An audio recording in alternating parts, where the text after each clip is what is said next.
Hi, welcome back to Defining Moments. My name is Suzanne Quast, and my guest today is Jessica Diamond. Jessica is a renowned dietitian nutritionist that specializes in maternal, infant, and child nutrition. She helps women with everything ranging from infertility to breastfeeding to postpartum to even figuring out what to put on your baby registry. Think of this woman like the guru or the fairy godmother of motherhood. If you're a woman who wants to have a baby, you're currently pregnant, or you're a parent of a toddler, this episode is for you. Here are her moments.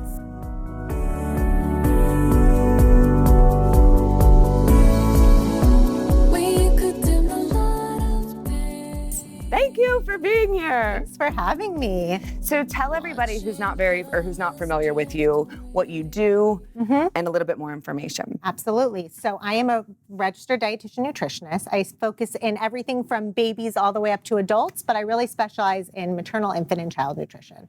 So anything from what you're feeding yourself to prep yourself to have a baby, what you do when you have a child, and all the way through the lifespan.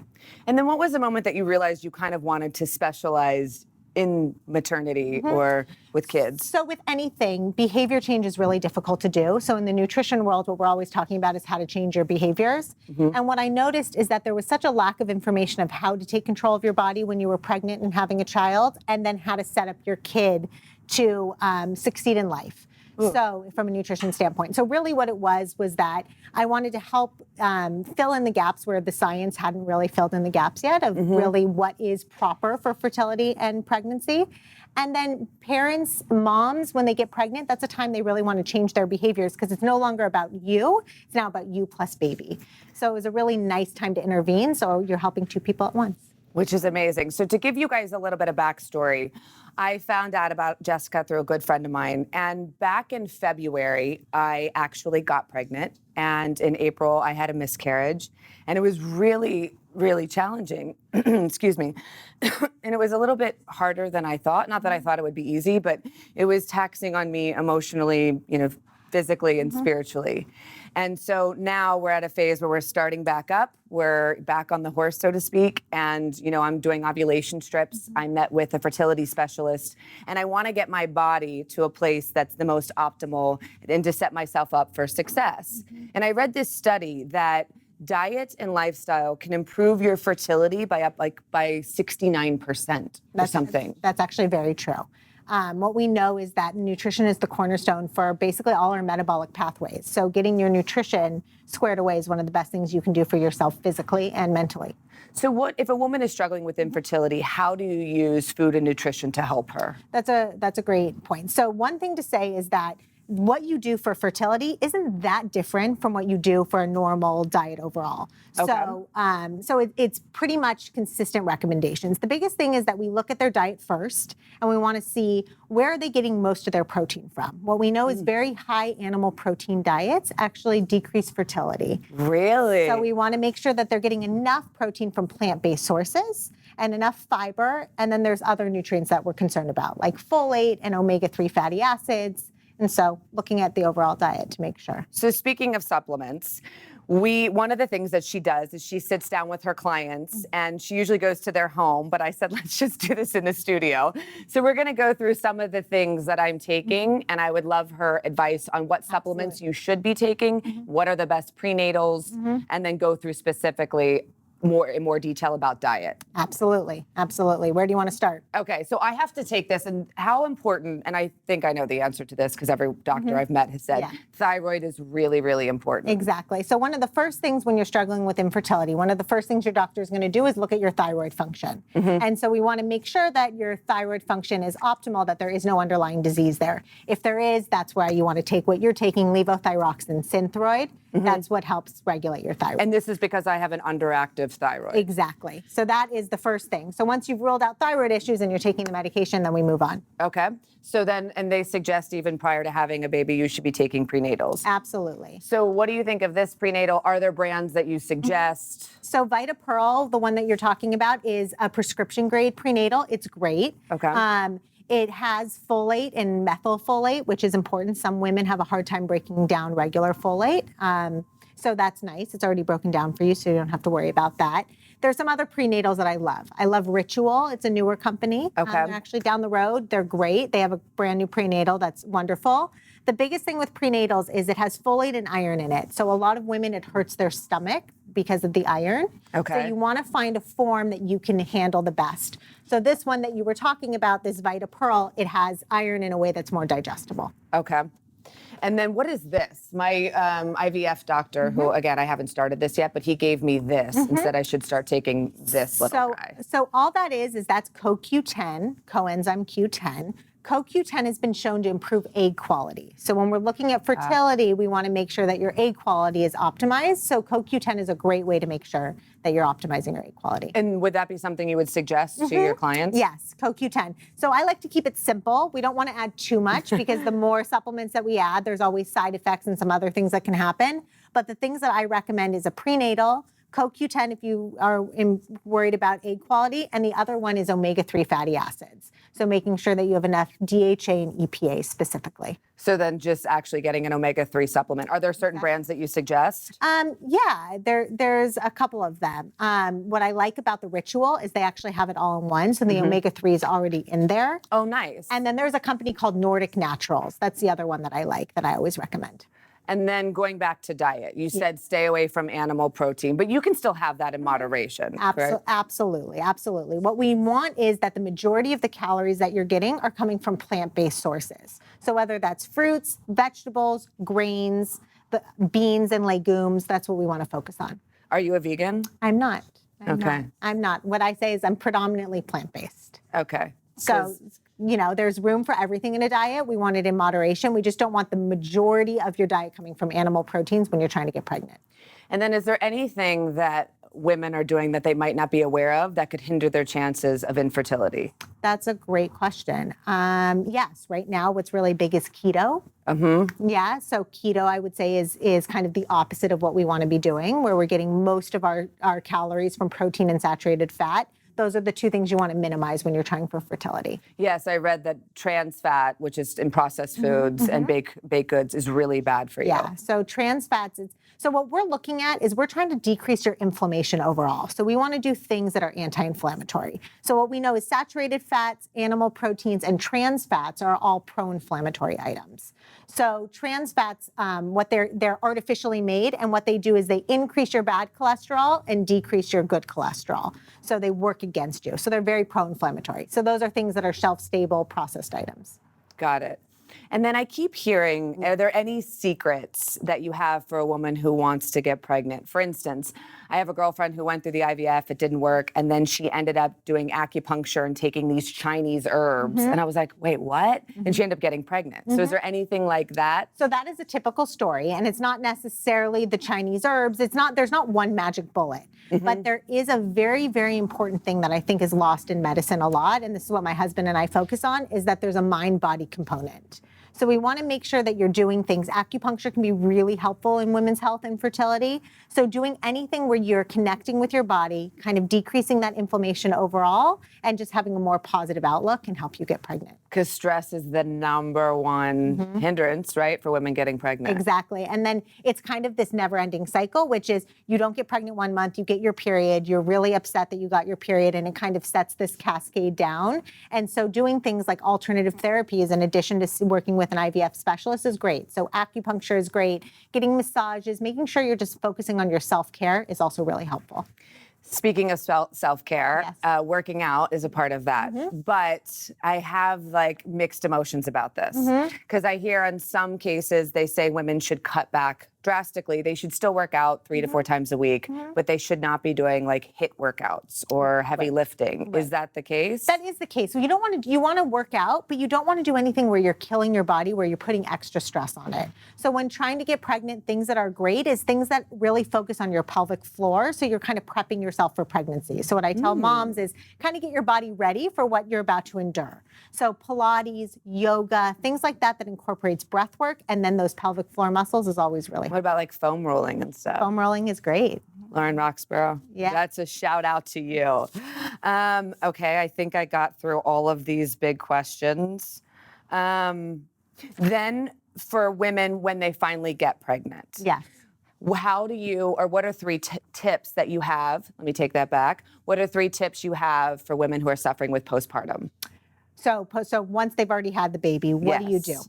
So if we're talking about postpartum depression versus just the postpartum period, they're two completely different things. Ooh, what I say to moms is in the postpartum period, self-care is really important because you've now just birthed a baby and it's basically your heart is on the outside and you are focused all about the little baby that you just had. But at the same time, you just took 9 months, really 10 months to build up your body to have a child, and you lose all of those hormones and you've gone through a really strenuous thing of childbirth. So there we focus really on repletion, making sure that you're getting enough fluids, enough food to help your body recover. You know, some women have C-sections. That's a major surgery that you've had, and it does take a while to get back. There is a thought of the first 40 days of pregnancy is kind of like the fourth trimester. So that's really where you just kind of want to nest and really take care of your body to recuperate. And so are there any supplements they should be taking? So you should continue on with your prenatal vitamin. I think a lot of women are like, wow, I never even knew that, because that's going to help your body recover thereafter. If you're breastfeeding, it's helping you get enough nutrients. Omega-3 fatty acids, you want to continue on as well. The CoQ10, you don't need to. Got it. And there's no other supplement that you suggest that people should be taking? No, there's not anything else that you have to take. But honestly, focusing on the green leafy vegetables, the legumes, still that plant-based anti-inflammatory diet. And then just out of curiosity, you brought up C-section, so it kind of made me think. Yeah. Do you have any preference, or do you think that it's better for the baby to have a vaginal birth or a C-section? Obviously, most women can't make that decision. It comes down to what is best for at that moment at the doctor's office. Exactly. But as far as like natural birth versus C-section. So that's a hot topic, obviously. Yes. And what I always say is that you listen to your body. Every woman's different. And so if you can have a natural birth, and by natural, I mean a vaginal birth, I should say. If you can have a vaginal birth, that's always preferable. But there are a lot of women, C-sections are amazing because there's a lot of women that actually can't do that. So if you're in the situation where you can't have a vaginal birth, then doing a C-section is. But when you say there's advantages to going vaginally, what is that? So the advantages are a lot about the baby going through the birth canal. So they're exposed to the microbiome of the vaginal area, and that helps protect against diseases and things later on. And so there is some benefits to the baby going through the vaginal canal. With that being said, actually almost 50% of births are C-sections now. I think that's actually the statistic. So we know babies thrive in both situations. But if you can avoid a major abdominal surgery, I would say avoid a major abdominal surgery. So I shouldn't plan my C-section. I'm kidding, but for each woman, obviously, that's such a unique, and I say that. But then there's also a lot of fear. You know, some women have a lot of fear about a vaginal birth. And with that, I always say a happy mom is a happy baby.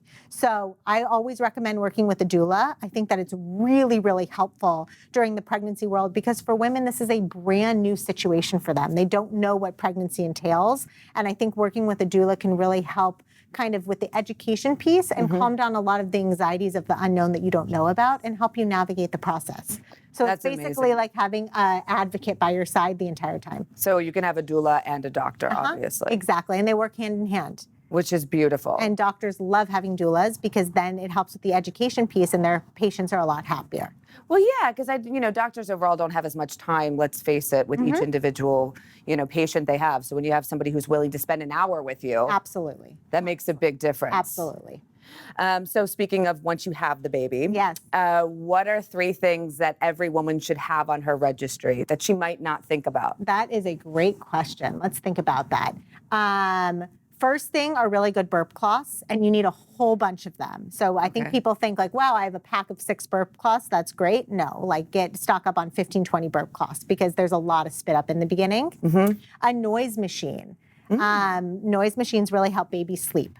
Okay. And then a really, really good swaddle. You don't need a lot for a baby. You need just the right items. So I think what happens is why I love helping moms with registries is we are inundated with a lot of information. Totally. And so parents just go out and get everything that they've heard of, and then they're overwhelmed. It's just like content overload. We live in that society now. So a really good swaddle is the best way to calm down a baby. And so making sure you get one of those Velcro ones so in the middle of the night you're not wearing with a blanket trying to swaddle them. Are there certain brands that you recommend?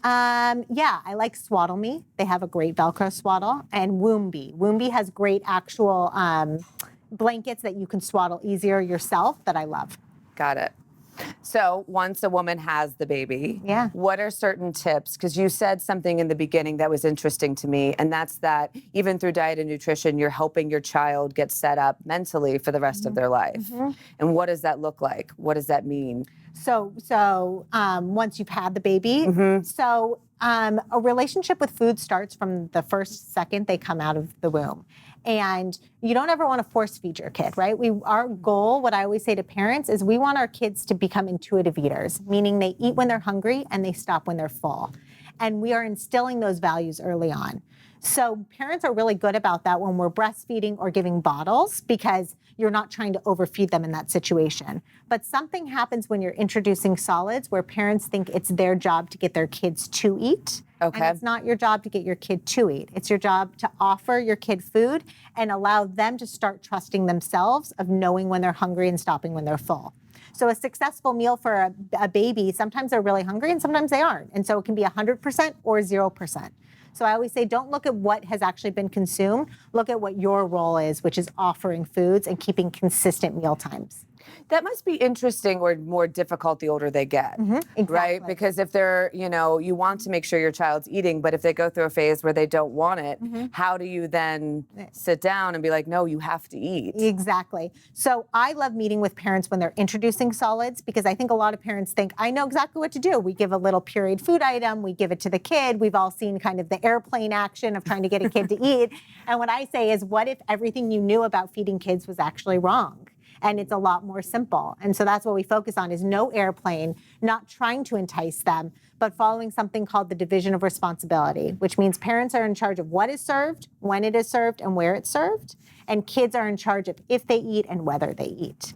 And if you follow that motto, you're going to have a non-picky, healthy eater that has a good relationship with food. That's amazing. So if then a child decides, because you give the food, what, where, and when, and they decide not to eat, then that's fine. And so what you say is, it's totally fine. Looks like you're not hungry. I just want to let you know the kitchen's not open again until the next time. And then you tell them in whatever 2 hours from then is. And then in between that time, they don't get to snack, because they need to start learning to eat when they're hungry. And you actually have to enforce that. You have to enforce that. That's the hard part. Enforcement is the hardest part. So what do you do if, let's say, there's a parent out there right now whose kid will only eat, because I saw this on your site, mac and cheese or chicken fingers? What do you do in a situation like that? I would say, call me, because you want to intervene early. But really, it's honing in on that division of responsibility, meaning that you always want to give, you want to be family friendly in your meal planning, but you don't want to cater to the likes or dislikes. So a kid that's only eating macaroni and cheese or rice per se, something like that, what you want to do is you want to make sure that you make chicken and a side of rice and a side of broccoli, and you can always say you can have as much or as little as you want. So you're giving them one acceptable food item at the meal, and I'm okay if they only eat the rice, but you're not trying to cater to being a short order chef. Where parents get in trouble is with kids saying, I don't feel like this, and then they make another food item. Got it. So even if that's the only thing they eat, you still give them that option, but you put other things on there. What if they never eat the other things? They will. If you follow the division of responsibilities, kids will learn quickly. So the biggest misconception with child feeding is parents say, my kid only likes this, and they like to decide what meals to have. Kids don't like the responsibility of choosing the meals. And so when they start getting that responsibility, they end up becoming more picky. So it's all about giving kind of the control back to the parent of making the menu items. Got it. I feel like this was really helpful. Thank you so much. I'm so glad. Thanks for having me. Yes. Okay, so one last question. Yes. If you could define the legacy you want to leave behind in a couple of words, what would it be? Help us redefine the way that we think about food and nutrition. Which I honestly think is so, so important, especially nowadays with I don't know, we're inundated with Instagram and social media and what we should look like, and to get back to, like you said, intuitive eating. Exactly. And eating with what's going to make us healthier and feel better, less inflamed. Not the fad diet of the day, but really what's going to help us be here when we're 70, 80, 90, 100 years old. Well, you are doing amazing things for kids and parents. Thanks for having me. Yes, thank you guys. I hope you found this super informative. If there's a mom out there, a soon-to-be mom, feel free to share and pass this along. And where can they find you? What's the website? You can find me on jessicadiamondrdn.com or on my Instagram. Jessica Diamond. Perfect. Thank you, guys.